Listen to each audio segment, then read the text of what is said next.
চিকিৎসকদের আন্দোলনে নিজের ক্ষমতা যখন টালমাটাল অবস্থা, তখন এই আন্দোলনের রাশ টানতে ভিন্ন কৌশল নিলেন ভারতের পশ্চিমবঙ্গের মুখ্যমন্ত্রী মমতা বন্দ্যোপাধ্যায়। চিকিৎসকদের সঙ্গে কয়েক দফা বসার চেষ্টা করেও ব্যর্থ হয়ে নিজেই পদত্যাগ করতে পারেন বলে ইঙ্গিত দিয়েছিলেন মুখ্যমন্ত্রী। দাবি আদায়ে অনড় চিকিৎসকরাও চালিয়ে যাচ্ছিলেন আন্দোলন। এর মধ্যেই শনিবার আচমকা চিকিৎসকদের আন্দোলন মঞ্চে হাজির হন মমতা। সেখানে গিয়ে বললেন, রাজ্যের মুখ্যমন্ত্রী হিসেবে নন, চিকিৎসকদের দিদি হিসেবে তিনি এই মঞ্চে এসেছেন। দিলেন সব দাবি আদায়ের ঘোষণাও। শনিবার দুপুরে কলকাতার সল্ট লেকে স্বাস্থ্য ভবনে আচমকা গিয়েছিলেন মুখ্যমন্ত্রী মমতা। সেখানেই আরজি করের ঘটনার প্রতিবাদে ধর্নায় বসেছেন জুনিয়র ডাক্তাররা। তাদের সঙ্গে দেখা করেন মমতা নিজেই। ছিলেন রাজ্য পুলিশের ডিজি রাজীব কুমারও। ডাক্তারদের ধর্না মঞ্চের সামনে গিয়ে সাংবাদিক বৈঠকের মাধ্যমে তাদের উদ্দেশ্যে বার্তা দেন মমতা। তিনি বলেন, আমার নিরাপত্তাজনিত নানা নিষেধাজ্ঞা রয়েছে, তা সত্ত্বেও আমি নিজে ছুটে এসেছি। আপনাদের আন্দোলনকে কুর্নিশ জানাচ্ছি। আমি আপনাদের ব্যথা বুঝি। আমিও ছাত্র আন্দোলন থেকে উঠে এসেছি।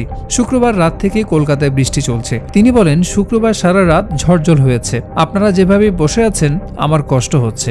গত 34 দিন ধরে আমিও রাতের পর রাত ঘুমোইনি, কারণ আপনারা রাস্তায় থাকলে আমাকেও পাহারাদার হিসেবে জেগে থাকতে হয়। আন্দোলনকারীদের দাবিগুলো সরকার বিবেচনা করবে বলে আশ্বাস দিয়েছেন মুখ্যমন্ত্রী। তিনি বলেন, যদি আপনারা কাজে ফিরতে চান, আমি প্রতিশ্রুতি দিচ্ছি আপনাদের দাবিগুলো সহানুভূতির সঙ্গে বিবেচনা করব। আমি একা সরকার চালাই না। মুখ্য সচিব, স্বরাষ্ট্র সচিব, ডিজি সকলের সঙ্গে আমি আপনাদের দাবি নিয়ে আলোচনা করব। যদি কেউ দোষী হন, শাস্তি পাবেন। সিবিআইকে অনুরোধ করব, দ্রুত তদন্ত শেষ করুন। দোষীদের ফাঁসি হোক। কেউ দোষী থাকলে আমি নিশ্চয়ই ব্যবস্থা নেব। এটুকু বলতেই আমি এসেছি। সব মেডিকেল কলেজের রোগী কল্যাণ সমিতি ভেঙে নতুন করে তৈরি করা হবে, জানিয়েছেন মুখ্যমন্ত্রী। ডাক্তারদের উদ্দেশ্যে তিনি বললেন, আপনারা আমাদের ঘরের ভাই বোন। আমি কোনো অবিচার হতে দেব না। আরজি করের রোগী কল্যাণ সমিতি আমি ভেঙে দিলাম, নতুন করে তা তৈরি করা হবে। মুখ্যমন্ত্রী বলেন, যদি সত্যি কেউ দোষী হয় তারা শাস্তি পাবে। কেউ আমার বন্ধু বা শত্রু নয়। যাদের আমার বন্ধু বলছেন, আমি তাদের চিনিই না। প্রক্রিয়ার মাধ্যমে তারা এসেছেন। আমি সাধ্যমতো পদক্ষেপের চেষ্টা করব।